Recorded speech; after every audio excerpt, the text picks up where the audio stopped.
right, son. That's a horse's head. A thoroughbred horse. And that black bar there means first. First in name and first in battle. There's only one outfit that fits that description. It's the 1st Cavalry Division. A horse, gee.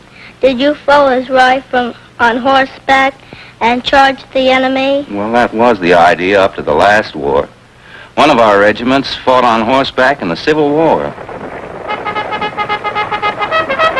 The cavalry were the tanks and reconnaissance of those days. The end of the Civil War didn't end the fighting for the cavalry. They had a job to do out west, fighting Indians. They got down from their horses pretty often to do the actual shooting, like General Custer and his 7th Regiment at the Battle of the Little Bighorn. That 7th Regiment of Custer's was the granddaddy of the 1st Cavalry Division, which was formed in 1921. They kept operating with horses until they went to the South Pacific in 1943 as Doughfoots.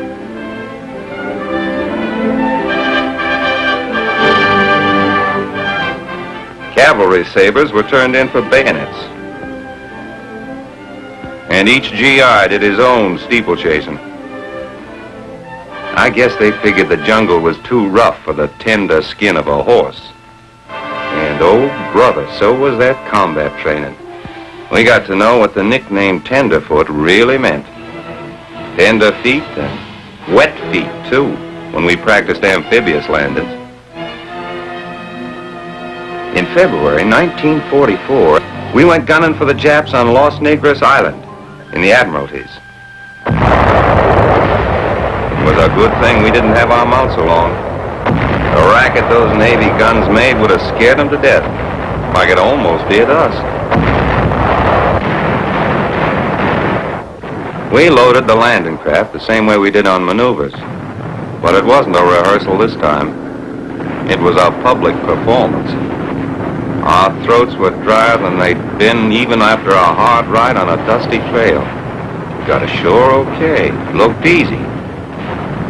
But our troubles was just beginning. The Japs had Imperial Marines to protect their airstrip.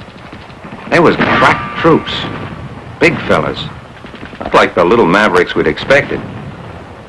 Half of them was loco drunk.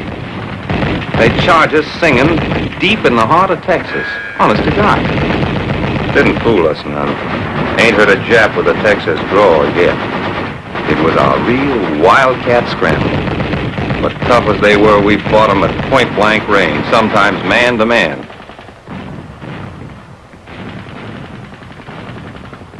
We had a lot of heroes in that scrap, but not all lived to get their medals, including this Signal Corps cameraman who made his last picture that day.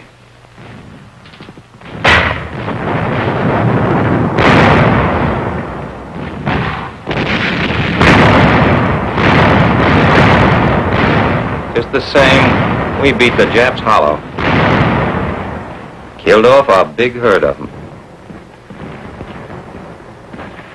Took away their airstrip and their islands.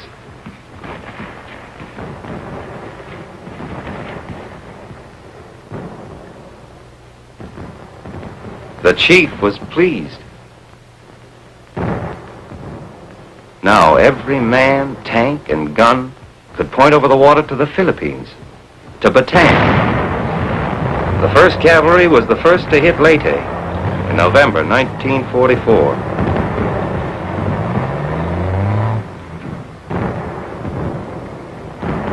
We rode some strange beasts into the landing. Amtraks, buffaloes, alligators, LCVPs. Rough riding, too. Didn't get saddle sore, but almost got seasick. Made our stomachs steadier, though, to see the rocket ships and the Air Force giving the Japs a go of it.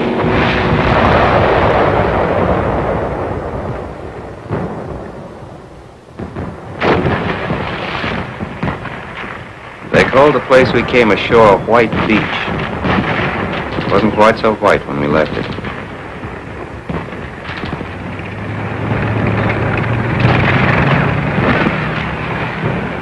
We were pinned down. Some of our boys caught Jap bullets. Would have been worse, though, without that mechanized stuff they gave us for horses. Pretty tough hide on those Shermans and Amtraks. Tougher than the ponies. Tougher even than the Doughfoots. Leyte was no breeze. There was hard fighting. We had to smoke the enemy out of their holes like coyotes. But we smoked them out all right. The supply boys did great work hustling stuff to the firing line. We kept blasting at them with rifle fire. Bazookas. Rifle grenades. So we'd put the 1st Cavalry brand on every Jap Maverick. Then we moved into Tacloban, Leyte's #1 city. The natives were mighty glad to see us. Us and those good old American smokes we carried.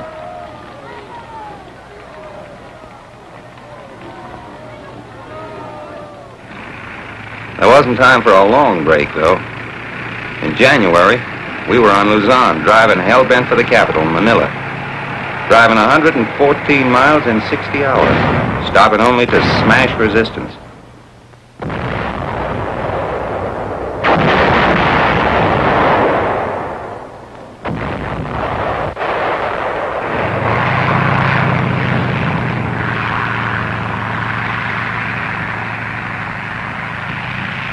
But we did it.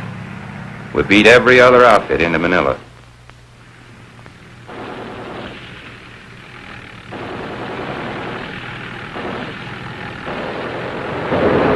Not just for the glory, but to avenge one of our own troopers. An officer who had commanded the brigade of the 1st Cavalry back in 1939 before he went to the Philippines in Corregidor. A man whose name was Jonathan N. Wainwright. Our next APO was Tokyo.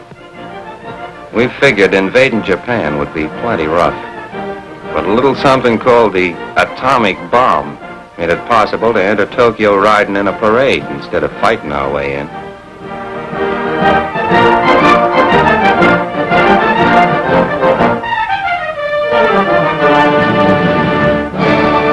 Sure, we were the first to get in. Didn't figure any other outfit would make it before us, did you?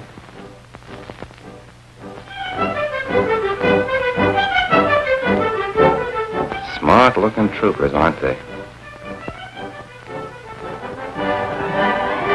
Mind you, I said troopers, not soldiers. We did this job without horses, all right, but we're still troopers. Troopers of the 1st Cavalry Division.